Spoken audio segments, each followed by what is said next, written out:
నమస్తే, welcome to Bhavat media. ముందుగా headlines.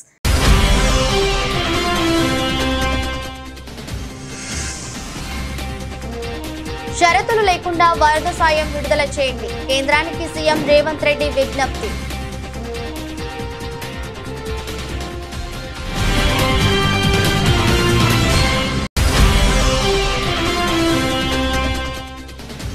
Pithapuram నియోజకవర్గంలో వరద బాధితులను పరామర్శించిన మాజీ సీఎం జగన్. ప్రభుత్వ నిర్లక్ష్యం వల్ల రైతాంగం తీవ్రంగా నష్టపోయిందని ఆరోపించిన జగన్.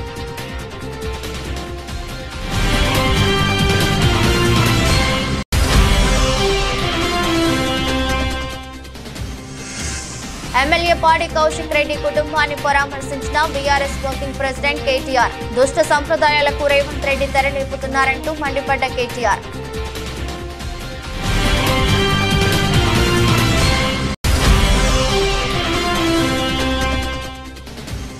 హైడ్రా వెనుక ఉన్నదే చంద్రబాబు అంటూ ఎమ్మెల్యే పాడి కౌశిక్ రెడ్డి సంచలన వ్యాఖ్యలు. హైదరాబాద్ లో పెట్టుబడి పెట్టాలి అంటే భయపడే పరిస్థితికి తీసుకువచ్చారని ఆగ్రహం.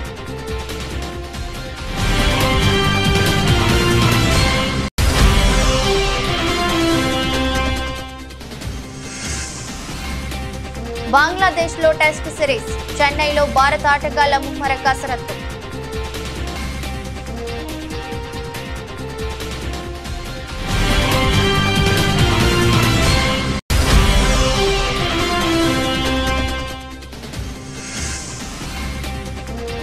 భారీగా పెరిగిన బంగారం ధరలు. ఒక్కరోజే 1200 పెరుగుదల.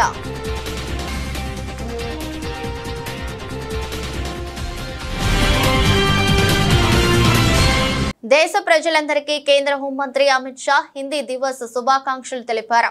ఈ విషయమై ఆయన మాట్లాడుతూ 14 సెప్టెంబర్ 1949 నుండి 75 సంవత్సరాలకు గుర్తుగా ఈ సంవత్సరం హిందీ దివస్ చాలా ముఖ్యమైనదని, భారత రాజ్యాంగ సభ హిందీని యూనియన్ యొక్క అధికారిక భాషగా ఆమోదించిందన్నారు. 75 ఏళ్ల ఈ ప్రయాణం హిందీకి మరియు మన రాష్ట్రాల్లోని ఆయా భాషలకు చాలా ముఖ్యమైనదని, హిందీ మరియు ఏ స్థానిక భాషల మధ్య పోటీ లేదని తాను ఖచ్చితంగా చెప్పగలనన్నారు. హిందీ ఒక విధంగా అన్ని స్థానిక భాషలకు స్నేహితుడని అమిత్ షా పేర్కొన్నారు. प्रिय देशवासियों, आप सभी को हिंदी दिवस की हार्दिक शुभकामनाएं। इस वर्ष का हिंदी दिन हम सब के लिए बहुत महत्वपूर्ण है, क्योंकि 14 सितंबर 1949 को भारत की संविधान सभा ने हिंदी को संघ की राजभाषा के रूप में स्वीकार किया था। इसका 75वां साल पूरा हो रहा है और एक प्रकार से हम इस वर्ष राजभाषा हीरक जयंती मनाने जा रहे हैं। ये 75 साल की यात्रा हिंदी के लिए, राजभाषा के लिए और हमारी सभी राज्यों की अपनी अपनी भाषाओं के लिए बहुत महत्वपूर्ण रहे हैं।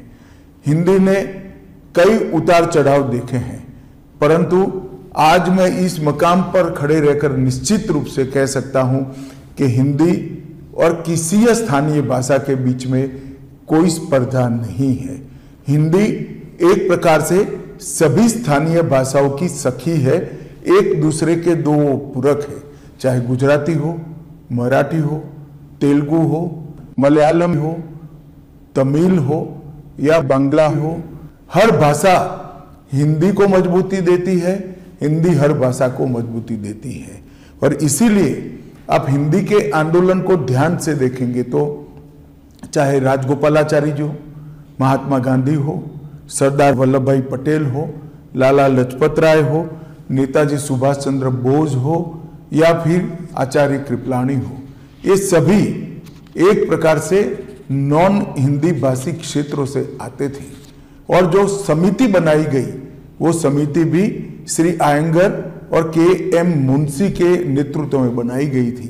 భారీ వర్షాలు, వరదలతో నష్టపోయిన తెలంగాణకు తక్షణమే ఆర్థిక సాయం అందించాలని కేంద్ర ప్రభుత్వానికి సీఎం రేవంత్ రెడ్డి మరో విజ్ఞప్తి చేశారు. వివిధ శాఖల నుంచి అందిన సమగ్ర అంచనాల ప్రకారం 10,320 కోట్ల నష్టం వాటిల్లిందని, ఇంకా పూర్తి వివరాలు రావాల్సి ఉందని ఆయన తెలిపారు. ఎలాంటి షరతులు లేకుండా నిధులు విడుదల చేయాలని కోరారు. ఈ మేరకు వరద నష్టాన్ని పరిశీలించిన కేంద్ర అధికారుల బృందంతో సచివాలయంలో ముఖ్యమంత్రి సమావేశమయ్యారు.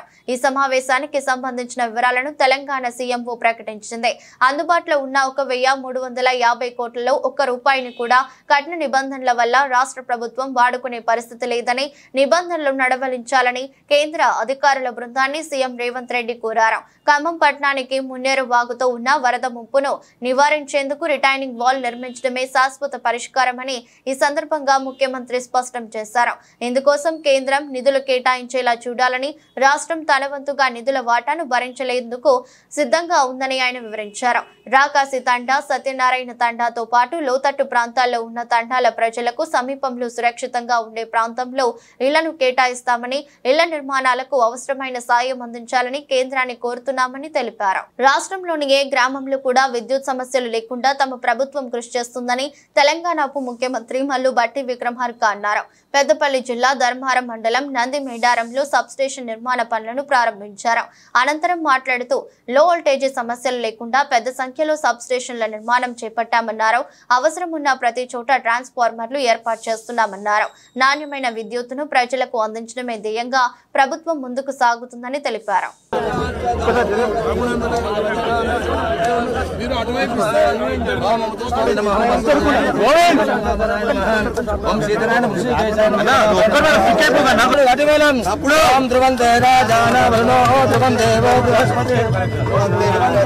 విజయవాడ కలెక్టరేట్ లో సీఎం నారా చంద్రబాబు నాయుడు వరద బాధితులకు వివిధ ఏజెన్సీలు అందించే సర్వీసులపై సమీక్ష చేశారు. సమావేశంలో మంత్రులు, అధికారులు, ఆయా ఏజెన్సీల ప్రతినిధులు పాల్గొన్నారు. బాధిత ప్రాంత ప్రజలకు తాము అందించే సేవలను బ్యాంకర్లు, బీమా ఏజెన్సీలు, ఎలక్ట్రానిక్ సంస్థల యాజమాన్యులు, వారి సర్వీస్ సెంటర్ల ప్రతినిధులు వివరించారు. వరద ప్రభావిత ప్రాంతాల్లో ఎంఎస్ఎంఈలు నడుపుతున్న వ్యాపారులు తీవ్రంగా దెబ్బతిన్నారని, వారి బ్యాంక్ లోన్లు రీషెడ్యూల్ చేయడం, ఈఎంఐలను గడువు ఇవ్వడం వంటి అంశాలపై బ్యాంకులు ఉదారంగా ఉండాలని సీఎం సూచించారు. వరదలకు దెబ్బతిన్న వాహనాలకు బీమా అందించే విషయంలో క్లెయిమ్ నమోదైన 7 రోజుల్లో కంప్లీట్ చేయాలని సూచించారు. దెబ్బతిన్న ఎలక్ట్రానిక్ వస్తువులకు రిపేర్ చేయించే విషయంలో, కస్టమర్లను చేరుకునే విషయంలో ఆయా కంపెనీలు అలసత్వం ప్రదర్శిస్తున్నాయని సీఎం అసంతృప్తి వ్యక్తం చేశారు. ఇళ్లలో దెబ్బతిన్న టీవీలు, ఫ్రిడ్జ్లు, ఇతర ఎలక్ట్రానిక్ వస్తువులు బాగు చేసే విషయంలో వేగంగా పనిచేయాలని సీఎం సూచించారు. గ్రేటర్ హైదరాబాద్ ను ఇండోర్ తరహాలో అద్భుతమైన క్లీన్ సిటీగా తీర్చిదిద్దేందుకు అవసరమైన ప్రణాళికలు రూపొందించాలని అధికారులను ముఖ్యమంత్రి రేవంత్ రెడ్డి ఆదేశించారు. అధికారులు ఇండోర్ కు వెళ్లి అధ్యయనం చేయాలని అన్నారు. హైదరాబాద్ అభివృద్ధితో పాటు జీహెచ్ఎంసీ పరిధిలో రోడ్లు, ఫుట్పాత్ల అభివృద్ధి, క్లీనింగ్, ఇతర పనుల్లో పురోగతిపై ముఖ్యమంత్రి సచివాలయంలో సమీక్ష చేశారు. కాంప్రహెన్సివ్ రోడ్డు మెయింటెనెన్స్ ప్రోగ్రాం కింద చేపట్టిన 811 కిలోమీటర్ల రోడ్ల నిర్వహణలో నిర్లక్ష్యం వహించే కాంట్రాక్టర్ల వివరాలతో 15 రోజుల్లోగా తనకు పూర్తి నివేదికను అందించాలని సీఎం ఆదేశించారు. తప్పుడు నివేదికలు ఇస్తే అధికారులపై కూడా చర్యలు తీసుకుంటామని హెచ్చరించారు. ప్రతి ఇంటి నుంచి నిత్యం చెత్త సేకరించేలా పర్యవేక్షణ ఉండాలని చెప్పారు.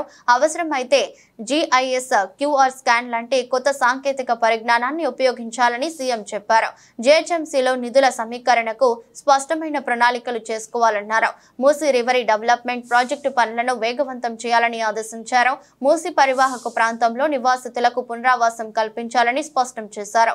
ఎక్కడా తమకు అన్యాయం జరిగిందని నిర్వాసితులు బాధపడకుండా వారికి భరోసా కల్పించాలని చెప్పారు. అధికారులు స్వయంగా వెళ్లి పరిశీలించాలని సీఎం ఆదేశించారు. చర్లపల్లి రైల్వే స్టేషన్ ఆధునీకరిస్తున్నందున స్టేషన్ ముందు పార్కింగ్, పరిసర ప్రాంతాల నుంచి స్టేషన్ కు చేరుకునే అప్రోచ్ రోడ్లను అభివృద్ధి చేయాలని ఆదేశించారు. పరిసరాల్లో ఉన్న అటవీ శాఖ భూమిని పరిశ్రమల విభాగం భూములను వెంటనే స్వాధీనం చేసుకోవాలని, అడ్డుకున్న పరిశ్రమలను మరో చోటికి తరలించాలని చెప్పారు. పెద్దపల్లి జిల్లా మంతనిలో పర్యటించిన మంత్రి శ్రీధర్ బాబు మున్సిపాలిటీ పరిధిలోని పలు వినాయక మండపాలను సందర్శించారు. అనంతరం ప్రత్యేక పూజలు నిర్వహించారు. ఈ సందర్భంగా మంత్రి శ్రీధర్ బాబు మాట్లాడుతూ గణపతికి ప్రత్యేక పూజలు నిర్వహించి రాష్ట్ర ప్రజలందరూ సుఖ సంతోషాలతో ఆయురారోగ్యాలతో ఉండాలని భగవంతుని కోరుకున్నట్టు తెలిపారు. గణపతి నవరాత్రోత్సవాలను ప్రశాంతంగా భక్తి శ్రద్ధలతో జరుపుకోవాలన్నారు. గణపతి నిమజ్జన కార్యక్రమాలను ప్రశాంతంగా జరుపుకోవాలని కమిటీలకు సూచించారు. ప్రముఖమైన పుణ్య దేవాలయాలు కలిగిన భూమిది. ప్రధానంగా మంతిని పట్టణ ప్రజలకు సంబంధించి అన్ని వాడలలో గణపతి నవరాత్రి ఉత్సవాల సందర్భంలో మరి దాదాపు పెద్ద ఎత్తున ఈ నవరాత్రాలు నిర్వహిస్తూ ఉంటాం. ఆ సందర్భంలో మేము కూడా గణపతి ఆశీస్సులు తీసుకోవడానికి మా ప్రాంత ప్రజలందరూ కూడా, ఈ రాష్ట్ర ప్రజలందరూ కూడా బాగుండాలని, ఆయుర ఆరోగ్యాలతో అష్టైశ్వర్యాలతో సుఖశాంతులతో ఉండాలని ఆ భగవంతుని ప్రార్థిస్తాం. ఆ క్రమంలోనే ఈరోజు కూడా ఈ సంవత్సరం మంతిని పట్టణానికి సంబంధించిన అనేక గణపతి పండాల్స్ సందర్శించి ఆ ప్రాంతాల్లో ఆ కమిటీ సభ్యులను కలుసుకొని మేము మరి ఆశీర్వాదం గురించి మరి మాతో పాటు మా మిత్రులు అందరం కూడా కలుసుకొని దాదాపు అన్ని పండాల్స్కి సంబంధించిన మరి ఆ కమిటీ సభ్యులతో పోయి పెద్ద ఎత్తున ఈ పండుగను వైభవంగా జరుపుకోవాలని, శాంతియుతంగా అందరు కూడా సహకరించి, నిమజ్జన సందర్భంలో అందరు కూడా సహకరించి, అధికార యంత్రాంగం పోలీస్ యంత్రాంగానికి సహకరించి ఎక్కడ కూడా ఇబ్బంది రాకుండా, ఒక ప్రక్కన మా అధికారులు కూడా అన్ని చర్యలు తీసుకుంటూ భక్తులకు కూడా ఎక్కడ ఇబ్బంది రాకుండా ఉండే ప్రయత్నం కూడా చేస్తారు. వారికి సహకరించే విధంగా గణపతి నిమజ్జనం కార్యక్రమం కూడా పెద్ద ఎత్తున వైభవంగా విజయవంతంగా కొనసాగింది. ప్రభుత్వ నిర్లక్ష్యం వల్ల ఏపీలో భారీ వర్షాలు వరదలతో రైతాంగం తీవ్రంగా నష్టపోయిందని వైసీపీ అధినేత మాజీ సీఎం వైఎస్ జగన్ ఆరోపించారు. కాకినాడ జిల్లా పిఠాపురం నియోజకవర్గంలో వరదలకు నష్టపోయిన గ్రామాలను జగన్ సందర్శించి బాధితులను పరామర్శించారు. ఈ సందర్భంగా ఆయన మీడియా సమావేశంలో మాట్లాడారు. బాధితులను మరోసారి మోసం చేసేందుకు చంద్రబాబు ప్రయత్నిస్తున్నారని విమర్శించారు. అబద్ధాలు చెప్పడంలో చంద్రబాబు గ్లోబల్ కు తమ్ముడు అవుతారని విమర్శించారు. కొత్తగా అధికారంలోకి వచ్చిన పవన్ కళ్యాణ్ కు పాలన గురించి ఏమీ తెలియదని, ఆయన సినిమా ఆర్టిస్ట్ అయితే చంద్రబాబు డ్రామా ఆర్టిస్ట్ అని ఎద్దేవా చేశారు. ఏలేరు రిజర్వాయర్ కింద వరదలు వస్తాయని తెలిసినా ప్రజలను అప్రమత్తం చేయలేదని పేర్కొన్నారు.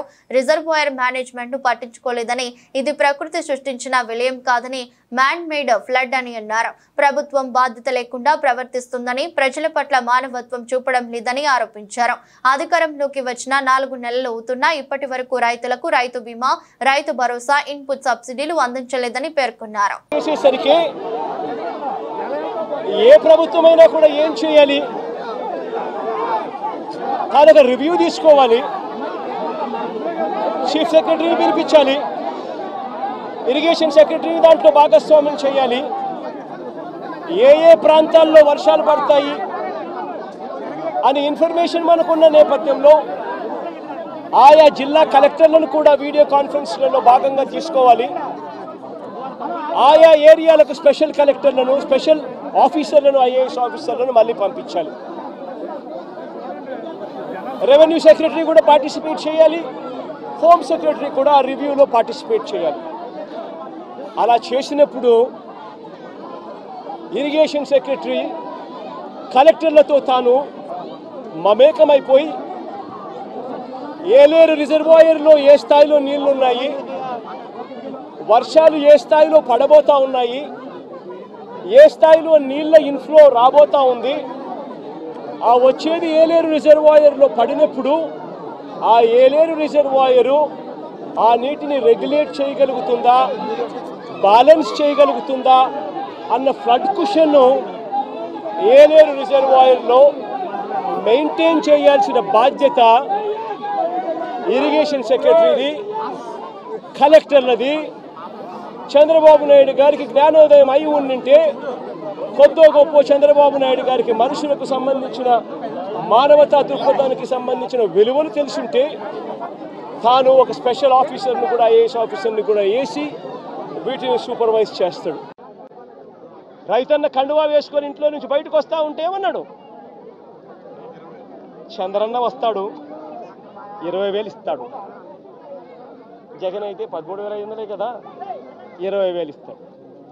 అదే చిన్న చిన్న పిల్లలు కనబడితే ఏమనేవాడు, అదే ఇంట్లో చిన్న చిన్న పిల్లలు కనబడితే ఏమనేవాడు, నీకు 15,000 చిట్టి తల్లి ఇటురామ్మా, ఇటురా తల్లి, ఇటు ఇటు ఇటు ఇటు ఇటు ఇటు దగ్గర వచ్చేయి దగ్గరకు వచ్చేయి ఇటు ఇటు ఇటు ఇటు ఇటు నీకు 15,000 ఇదిగో నీ తమ్ముడికి నీకు 15,000 అదిగో నీ తమ్ముడికి ఇంకో తమ్ముడి దగ్గరకు వచ్చినా నీకు కూడా 15,000 నీకు ఇంకో పాప నీకు కూడా 15,000 సంతోషమా అని చంద్రబాబు అనేవాడు. వక్ఫ్ చట్టాన్ని రద్దు చేయాల్సిన అవసరం మన దేశానికి వచ్చిందని అందుకోసం ప్రతి ఒక్కరూ ప్రధానమంత్రి నరేంద్ర మోదీకి మద్దతుగా మెయిల్ పంపించాలని మెదక్ ఎంపీ రఘునందన్ రావు అన్నారు. సంగారెడ్డి జిల్లా అశోక్ నగర్ లో BHEL ఉద్యోగులతో బీజేపీ సభ్యత్వ నమోదు కార్యక్రమాన్ని చేపట్టారు. మెదక్ ఎంపీ రఘునందన్ రావు కేంద్ర మాజీ ఐటీ మంత్రి రాజీవ్ చంద్రశేఖర్ పాల్గొని సభ్యత్వ నమోదును ప్రారంభించారు. BHEL ఉద్యోగుల స్మార్ట్ ఐడి కార్డుల మాదిరి బీజేపీ సభ్యత్వ కార్డులను అందజేయనుందని ఏపీ రఘునందన్ రావు తెలిపారు. నరేంద్ర మోదీ మూడోసారి ప్రధానమంత్రి అయ్యాక వక్ఫ్ నిషేధ చట్టం 2024ను తీసుకువస్తున్నారని అందుకోసం జాయింట్ పార్లమెంటరీ అనే కమిటీని ఏర్పాటు చేయడం జరిగిందన్నారు. ఈ కమిటీ ఒక మెయిల్ ఐడి క్రియేట్ చేస్తుందన్నారు. వక్ఫ్ చట్టాన్ని రద్దు చేసి ఆ భూములపై అధికారం జిల్లా కలెక్టర్లకు ఉండాలని, వక్ఫ్ భూ చట్టం నిషేధితమని ప్రతి ఒక్కరూ మెయిల్ చేయాలని తెలిపారు. మీరు ఎట్లయితే మీకు స్మార్ట్ కార్డ్స్ ఐడి కార్డ్స్ వచ్చినాయో BHEL అంతే smart ID cards of Bharatiya Janata party you get if you click that link. ఒకసారి లింక్ ఓపెన్ చేసి మీ పేరు, అడ్రస్, మీ మొబైల్ నెంబర్ పెట్టి మీ ఫోటో పెట్టేసుకోండి. You will get a beautiful ID card of the Bharatiya Janata party. So my sincere request to all of you is those who have already become the member of Bharatiya Janata Party, each member should make again 100 members as new members, and it is our family that we are going to increase the strength of our family. ఈ దేశంలో చాలా అబద్ధాలు తొందరగా ప్రచారం జరుగుతాయి. ఈ దేశంలో Bharatiya Janata party Narendra Modi గారు మూడోసారి ప్రధానమంత్రి అయిన తర్వాత కొత్త చట్టాన్ని మనం తీసుకొస్తా ఉన్నాం. ఈ దేశంలో వక్ఫ్ చట్టం అనే కొత్త చట్టాన్ని తీసుకొస్తా ఉన్నాం. అబాలిషన్ ఆఫ్ వక్ఫ్ యాక్ట్ అని కూడా తెస్తా ఉన్నాం. మీకు అందరికి మెయిల్ ఐడీలు కూడా ఉంటాయి, ఉన్నాయా? నేను ఇప్పుడు రాజ్ కుమార్ కి ఒక లింక్ ఇస్తాను. నేను ఆ లింక్ కి మీరంతా మెయిల్ ఫార్వర్డ్ చేయాలి. జాయింట్ పార్లమెంటరీ కమిటీ అని ఒక కమిటీ వేసింది. ఆ కమిటీకి ఒక మెయిల్ ఐడి ఇస్తాం మీకు. ఇప్పుడు మీ గ్రూప్ లో పెట్టిస్తాను నేను రాజ్ కుమార్ కి. మీరందరూ ఏం చేయాలంటే దయచేసి దానికి ఒక మెయిల్ కొట్టాలి. ఎందుకంటే వక్ఫ్ చట్టాన్ని రద్దు చేసి ఆ భూముల మీద జిల్లా కలెక్టర్ కి అధికారం ఇచ్చి వక్ఫ్ చట్టాన్ని ఇచ్చేస్తానికి అని చెప్పి మన అభిప్రాయాన్ని పంపుని. దయచేసి మీకు అందరికి మెయిల్ ఐడీలు ఉంటాయి. ఐఫోన్ వాడుతున్నట్టేనే మెయిల్ ఐడీలు వాడుతున్నట్టు దయచేసి మీరంతా కూడా ఒక mail, I support the Waqf act 2024 which was brought by Narendra Modi government, ఒక్క లైన్ రాసి పంపించండి. కింద మెదక్ పార్లమెంట్ అని రాయండి. The credit goes to Raghunandan Rao and your MP. హామీలు అమలు చేయాలని కోరితే దాడులు చేస్తున్నారని బీఆర్ఎస్ వర్కింగ్ ప్రెసిడెంట్ కేటీఆర్ అన్నారు. హైడ్రా అని హైడ్రామాలు చేశారని విమర్శించారు. అధికారం ఎవరికి శాశ్వతం కాదని రేవంత్ రెడ్డిని హెచ్చరించారు. రేవంత్ రెడ్డి దుష్ట సంప్రదాయాలకు తెరలేపుతున్నారని, అవి ఆయన మెడకే చుట్టుకుంటాయని చెప్పారు. ఎన్ని డైవర్షన్లు చేసినా హామీల గురించి ప్రశ్నిస్తూనే ఉంటామన్నారు. కొండాపూర్లోని ఎమ్మెల్యే పాడి కౌశిక్ రెడ్డి ఇంటికి వెళ్లిన కేటీఆర్ ఎమ్మెల్యేను, ఆయన కుటుంబ సభ్యులను పరామర్శించారు. దాడి ఘటన వివరాలను అడిగి తెలుసుకున్నారు. అనంతరం మీడియాతో మాట్లాడుతూ బీఆర్ఎస్ నేతల ప్రశ్నలకు సమాధానం చెప్పలేకే దాడులు చేస్తున్నారన్నారు. కౌశిక్ రెడ్డి ఏం తప్పు మాట్లాడారని ప్రశ్నించారు. పార్టీ మారిన వారు దమ్ముంటే రాజీనామా చేయాలని కోరారు. పార్టీ ఫిరాయించిన ఎమ్మెల్యేలపై చర్యలు తీసుకోవాలన్నారు. మొన్ననేమో నేను మారిన పార్టీ కాంగ్రెస్ పార్టీ విధానాలు నచ్చి మారిన అని చెప్పిన ఎమ్మెల్యే నిన్న మొన్నటి నుంచి నేను బీఆర్ఎస్ పార్టీలోనే ఉన్నా, నేను ఎక్కడికి పోలే, 10 మంది ఇక మాకు తప్పది పదవి గండం పోయితుంది మా పదవి అని చెప్పి కొత్త రాగం ఎత్తుకున్నారు. దాన్ని మా సోదరుడు ప్రశ్నిస్తే ఆయన ఇంటి మీదకి పోలీస్ ఎస్కార్ట్ పెట్టి డీసీపీలు, అడిషనల్ డీసీపీలు, ఏసీపీలు, సిఐలు ఒక గేటెడ్ కమ్యూనిటీ లోపలికి ఒక 50-100 మంది గూండాగాలు చొచ్చుకొని వచ్చి ఇవాళ ఒక ఎమ్మెల్యే ఇంటి మీద దాడి చేసే పరిస్థితి ఇప్పుడే మేము చూసినాం. ఎమ్మెల్యే గారి ఇంటి మీద దాడి చేయడమే కాదు, వారి ఇంట్లో ఉండే పెద్దలు, వారి తల్లిదండ్రులు వచ్చినప్పుడు కానీ లేదా వారి మామగారు వచ్చినప్పుడు కానీ ఉండే రూమ్, ఆ రూమ్ మీద మొత్తం అద్దాలు బలగొట్టిండ్రు. అందులో ఉన్న పెద్దలకు ఏమైనా అయ్యింటే, ఏమైనా జరిగింటే, జరగకూడదు ఏమైనా జరిగింటే ఎవడు బాధ్యుడు? రేవంత్ రెడ్డా లేకపోతే ఇక్కడ దాడి చేయడానికి వచ్చిన ఆరికపుడి గాంధీ? ఈ రకమైన గూండాగిరి, ఈ రకమైన దౌర్భాగ్యం హైదరాబాద్ 10 ఏళ్లలో ఎన్నడూ లేదు. ఒక ఎమ్మెల్యే ఇంటి మీదనే దాడి, అది ఎమ్మెల్యే ఇంటి మీదకి దాడికి వస్తుంటే ఫ్యాక్షన్ సినిమాల్లో చూపెట్టినట్టు కార్లకెళ్లి బయటికి ఏలాడుకుంటా 20 బండ్లు పెట్టుకుని లైవ్ పెట్టుకుంటా ఆడికెళ్లి ఇటు దాకా పోలీస్ ఎస్కాట్లో వచ్చిరంటే చేతగాని ఒక హోంమంత్రి, చేతగాని ముఖ్యమంత్రి ఈరోజు రాష్ట్రానికి ఉండడం వల్లనే ఈ దౌర్భాగ్యం దాపురించింది. అసలు రేవంత్ రెడ్డి నేను అడుగుతా ఉన్నా, నువ్వు ముఖ్యమంత్రివేనా? అసలు నీకు అర్హత ఉందా? ఇవాళ హైదరాబాద్ లో నడి వీధిలో ఈ రకమైన గూండాగిరి చేస్తే రేపు జరగకూడదు ఏమైనా జరిగితే ఎవడు బాధ్యుడు? నువ్వా? నీ ప్రభుత్వమా? నీ డీజీపా? ఎవరు తీసుకుంటారని నేను అడుగుతా ఉన్నా. ఇంత దుర్మార్గమా? గత ప్రభుత్వ హయాంలో వైఎస్ జగన్మోహన్ రెడ్డి 17 మెడికల్ కాలేజీలకు శ్రీకారం చుట్టారని, అయితే ఎక్కడ ఆయనకు మంచి పేరు వస్తుందో అని ఎన్ఎంసీ పర్మిషన్ ఇచ్చినా తాము నిర్వహించలేము, మాకొద్దు అని టీడీపీ ప్రభుత్వం లేఖ రాయడం జరిగిందని YSRCP doctors wing state vice president doctor Mehboob Shaik అన్నారు. ఈ విషయమై ఆయన మాట్లాడుతూ ప్రభుత్వ నిర్ణయం వల్ల వైద్య విద్యార్థులకు చాలా నష్టం జరుగుతుందన్నారు. రాష్ట్రంలో గత 2 రోజుల నుంచి పేపర్ చూస్తున్నాము. గత ప్రభుత్వం తలపెట్టిన 17 మెడికల్ కాలేజీలకు వైఎస్ శ్రీకారం చుట్టారు. దానికి ఎక్కడ మంచి పేరు వస్తుందోనని చెప్పేసి ఈ ప్రభుత్వం మెడికల్ కాలేజీ ఎన్ఎంసీ పర్మిషన్ ఇచ్చినా సరే మేము మాకొద్దు అని చెప్పేసి వీళ్ళు స్వయాన లెటర్ రాసి పంపించడం జరిగింది. దీనివల్ల వైద్య విద్యార్థులు చాలా నష్టపోతారు. గత ప్రభుత్వంలో 23-24 సంవత్సరానికి దాదాపు 750 ఎంబీబీఎస్ సీట్లు అందుబాటులో తీసుకొచ్చారు జగన్మోహన్ రెడ్డి గారు. విజయనగరం, మచిలీపట్నం, రాజమండ్రి, నంద్యాల, ఏలూరు ఈ కాలేజీలన్నీ కూడా దాదాపు స్టార్ట్ చేసి ఫస్ట్ ఫేజ్ లో 23-24 సంవత్సరానికి అందుబాటులో తీసుకొచ్చారు. 24-25 సంవత్సరానికి అందుబాటులో తీసుకురావాలని చెప్పేసి పాడేరు, మార్కాపురం, మదనపల్లి, పులివెందుల, ఆదోని వీటికి స్ట్రక్చర్ మొత్తం కట్టేసి ఎన్ఎంసీకి పర్మిషన్స్ అప్లై చేసి ఈలోగా కూటమి ప్రభుత్వం ఏర్పడింది. వీళ్ళందరూ కూడా ఈ స్టార్ట్ చేస్తే ఎక్కడ మంచి పేరు వస్తుందో అని చెప్పేసి దాన్ని మాకు ఎన్ఎంసీ జాతీయ మెడికల్ కౌన్సిల్కి లెటర్లు రాసి ఇచ్చిన సీట్లను కూడా 50 సీట్లు కూడా మేము నడపలేమని చెప్పేసి ఈ ప్రభుత్వం చెప్పింది. కావున ప్రజలందరూ గమనించాలి. దీనివల్ల వైద్య విద్యార్థులందరూ కూడా చాలా సీట్లు కోల్పోతారు. అదేవిధంగా 25-26 సంవత్సరంలో పిడుగురాళ్ల, వినుకొండ, పాలకొల్లు, నర్సీపట్నం, పార్వతీపురం, బాపట్ల, అమలాపురం వీటికి కూడా శ్రీకారం చుట్టడానికి దాదాపు ఫస్ట్ ఫేజ్ లోనే ఒక్కొక్క కాలేజీకి 450 దగ్గర నుంచి 500 కోట్లు కేటాయించి దీన్ని మంచి ఉద్దేశంతో ముందుకు తీసుకెళ్లారు. కానీ ఈ కుట్రల వల్ల రానివ్వకుండా ప్రైవేట్ పబ్లిక్ పార్ట్నర్షిప్ కింద ఇచ్చేస్తామని చెప్పేసి ఈ ప్రభుత్వం, కూటమి ప్రభుత్వం అనౌన్స్ చేస్తుంది.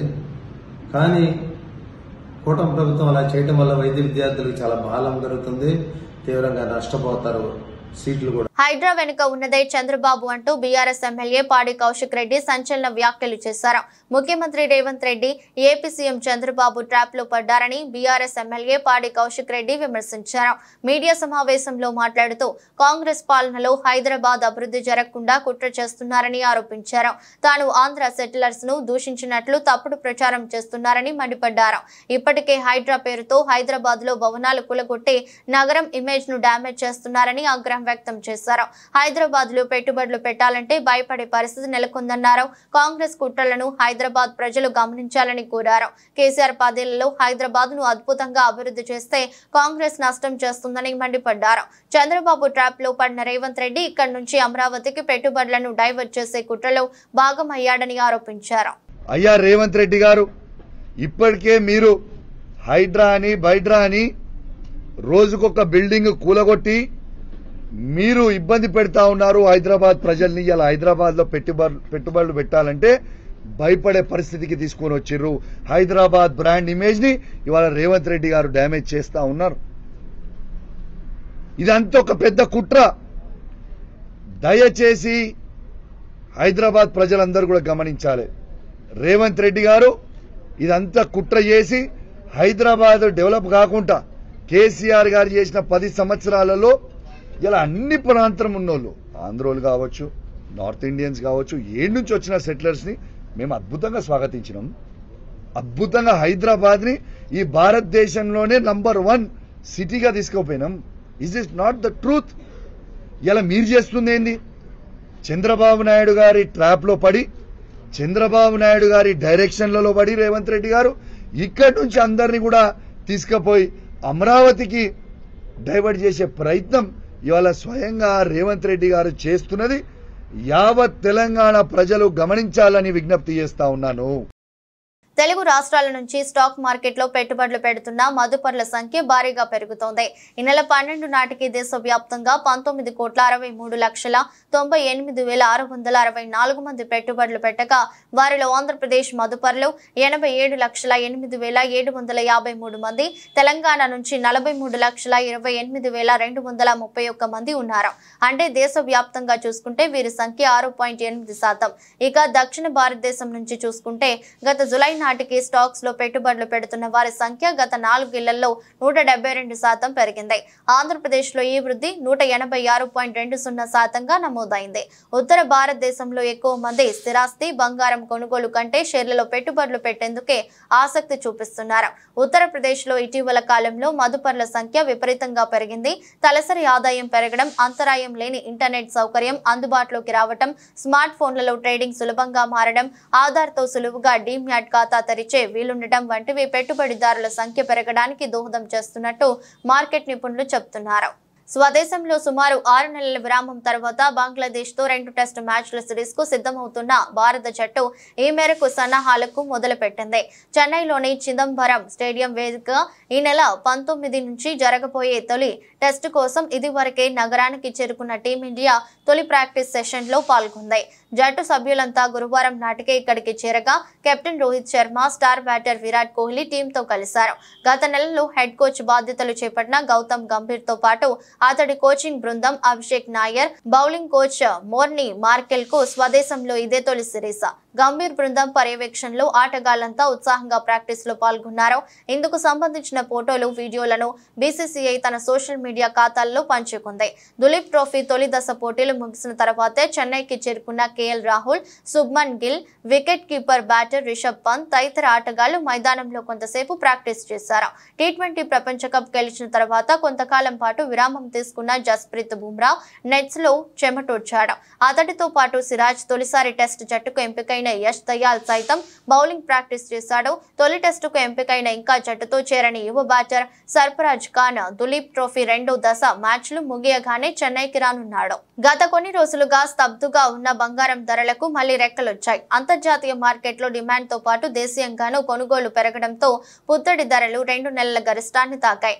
నిన్న ఒక్కరోజే 10 గ్రాముల బంగారం ధర 1200 పెరిగి 75,550కి చేరింది. అంతకుముందు ఈ ధర 74,350గా ఉంది. ఇక హైదరాబాద్ లో 99.9 స్వచ్ఛత కలిగిన 24 క్యారెట్ల బంగారం 10 గ్రాముల ధర 1300 పెరిగి 74,450కి చేరగా 22 క్యారెట్ల బంగారం ధరపై 1200 పెరిగి 68,250కి చేరింది. గత 4 రోజులుగా పెరుగుతూ వస్తున్న వెండి ధరలు నిన్న మరోమారు పెరిగాయి. పారిశ్రామిక వర్గాలు, నాణ్యాల తయారీదారుల నుంచి డిమాండ్ పెరగడంతో నిన్న కిలో వెండిపై 2000 పెరిగి 89,000కు చేరింది. గత 4 రోజుల్లో కిలో వెండిపై ఏకంగా 5,200 పెరగడం గమనార్హం. హైదరాబాద్ లో ఈ ధర 95,000గా నమోదైంది. వార్తలు ముగించే ముందు మరోసారి హెడ్లైన్స్.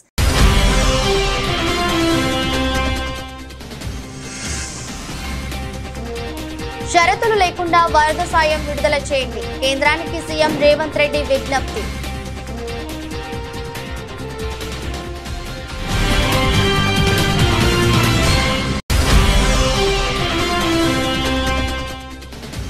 పిఠాపురం నియోజకవర్గంలో వరద బాధితులను పరామర్శించిన మాజీ సీఎం జగన్. ప్రభుత్వ నిర్లక్ష్యం వల్ల రైతాంగం తీవ్రంగా నష్టపోయిందని ఆరోపించిన జగన్.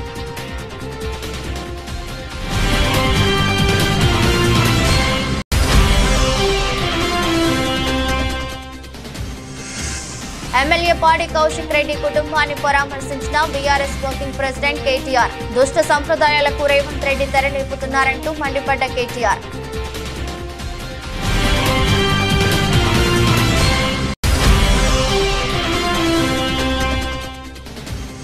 హైడ్రా వెనుక ఉన్నదే చంద్రబాబు అంటూ ఎమ్మెల్యే పాడి కౌశిక్ రెడ్డి సంచలన వ్యాఖ్యలు. హైదరాబాద్ లో పెట్టుబడి పెట్టాలి అంటే భయపడే పరిస్థితికి తీసుకువచ్చారని ఆగ్రహం.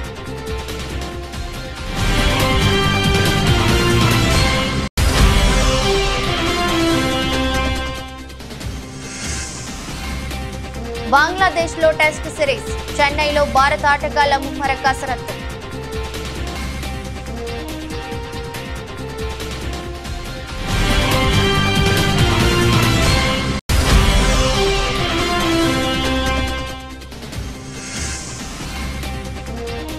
ఒక్కసారిగా పెరిగిన బంగారం ధరలు ఒక్కరోజే 1200 పెరుగుదల.